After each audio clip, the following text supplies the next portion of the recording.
سبحان اللہ. اس نماز کو لے لیجئے، جھگڑا ختم. اللہم صلی علی محمد وعلی محمد. سبحان اللہ.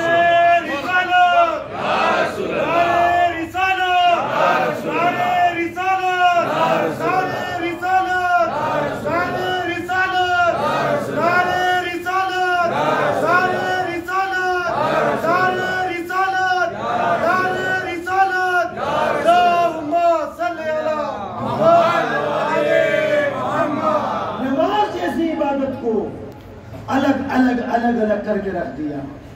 اس کے بعد آتا ہے روزے کا نمبر. میں نے کہا کہ دوسرے پلر کو چھوڑ دینا. دوسرا پلر اتنا مضبوط ہے روزہ کہ اس کا کوئی مسلمان انکار نہیں کر سکتا. قرآن نے روزے کے لیے بالکل کلیئر کٹ بات کی ہے کہ روزہ کب سے کب تک رکھنا ہے. کب سے سبحان اللہ.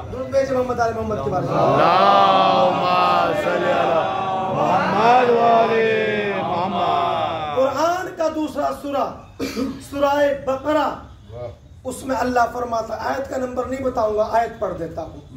قرآن میں اللہ فرماتا ہے وَأَتِمُّ الصِّيَامَ إِلَى اللَّيْلِ. وَأَتِمُّ الصِّيَامَ إِلَى اللَّيْلِ. عربی زبان میں روزے کو کہتے ہیں صوم. کیا کہتے ہیں؟ صوم کی جمع ہے سیام.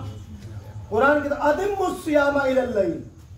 کب سے رکھو، کب تک رکھو، پورا قرآن میں موجود ہے روزہ. لیکن یہاں بھی مسلمانوں کی بدقسمتی یہ ہے کہ قرآن کی نہیں مانیں گے، اپنے بنے ہوئے اماموں کی بات کو مانتے ہیں. اس کے بعد روزہ ہے، روزے کے بعد حج ہے، زکوٰۃ ہے. ان سارے مسائل میں بھائی آپ کو کسی نے 100 سال کے بعد، کسی نے 50 سال کے بعد، کسی نے 80 سال کے بعد، کسی نے 150 سال کے بعد آپ کو اگر آ کے یہ بتایا کہ رسول ایسی نماز پڑھتے تھے، رسول فلاں جگہ ہاتھ باندھتے تھے، رسول نماز میں یہ پڑھا کرتے تھے، ہم نے بالکل چوں چرا کیے بغیر آمنا و صدقنا کہا اور ان کی بات پر لبیک کہہ دیا. کسی نے کوئی چوں چرا نہیں کی. لیکن جو چیزیں، جو گفتگو قرآن واضح طور پر ارشاد فرما رہا ہے، مسلمان اتنا بھولا ہے، اتنا بھولا ہے کہ جب یہ ماننے پر آتا ہے، جب یہ ماننے پر آتا ہے تو کوئی ہردوار کا بیٹھا ہوا برہمچاری کچھ کہتے. شاید میں کچھ غلط بول گیا. اگر کوئی ہردوار کا برہمچاری کچھ کہہ دے تو یہ اس کو مان لیتا ہے. لیکن اگر قرآن کچھ کہے اور یہ نہ ماننے پر آئے تو قرآن بتا دیجئے، حدیثیں بتا دیجئے، یہ کبھی نہیں مانے گا.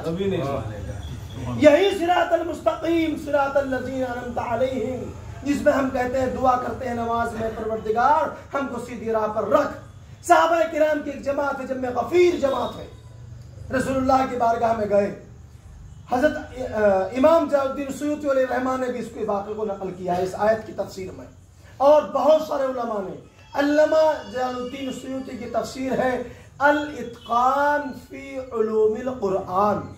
اس کو آپ نوٹ کیجئے، الاتقان فی علوم القرآن کی پہلی جلد میں آپ سورہ فاتحہ کی تفسیر کو پڑھیے. اس میں انہوں نے لکھا کہ جب یہ آیت نازل ہوئی اہدنا الصراط المستقیم، تو ایک صحابہ کی جماعت رسول کے پاس گئی. یا رسول اللہ، آپ نے ہمیں کہا کہ خیرات کرو، ہم نے خیرات کری. آپ نے کہا جہاد کرو، ہم نے جہاد کیا. آپ نے کہا کہ مہمانوں کی مہمان نوازی کرو، ہم نے مہمان نوازی کری. آپ نے کہا کلمہ پڑھو، ہم نے کلمہ پڑھا. آپ جو جو کہتے گئے ہم سب کچھ کرتے گئے. کیا ہم ابھی تک صراط مستقیم پر نہیں ہیں؟ توجہ ہے حضرات، کیا ہم ابھی تک محمد والے محمد، کیا ابھی تک ہم صراط مستقیم پر نہیں ہیں؟ تو رسول نے سارے صحابہ کی جماعت کو دیکھا، اور دیکھنے کے بعد ہمیں تو ابھی ایک ہی ہاتھ برداشت نہیں ہوتا. مسلمانوں کے چہرے اتر جاتے ہیں ایک ہاتھ سے. ایک ہی تو روایت ابھی اتنی مشہور ہوئی ہے کہ تمام درگاہوں سے آواز آنے لگی کہ رسول نے علی کا ہاتھ پکڑ کر کہا، بھول گئے نا؟ ایک ہی روایت برداشت نہیں ہو رہی. سبحان اللہ. مسلمانوں رسول کو پڑھو. رسول نے صرف غدیر ہی میں نہیں علی کا ہاتھ اٹھا کر دکھایا، اپنی زندگی میں بہت سے موقعوں پر ہاتھ اٹھا کر دکھایا. سبحان اللہ سبحان اللہ. بہت سے موقعوں پر کتنی جنگیں ہیں، جنگوں میں آپ نے ہاتھ اٹھا کر کے دکھایا. اور سب سے پہلی جو دعوت ذوالعشرہ اس میں ہاتھ اٹھا کر دکھایا اور وعدہ کر کے بتایا آج جو میری مدد کرے گا وہ میرا جانشین ہوگا، وہ میرا وسیع ہوگا.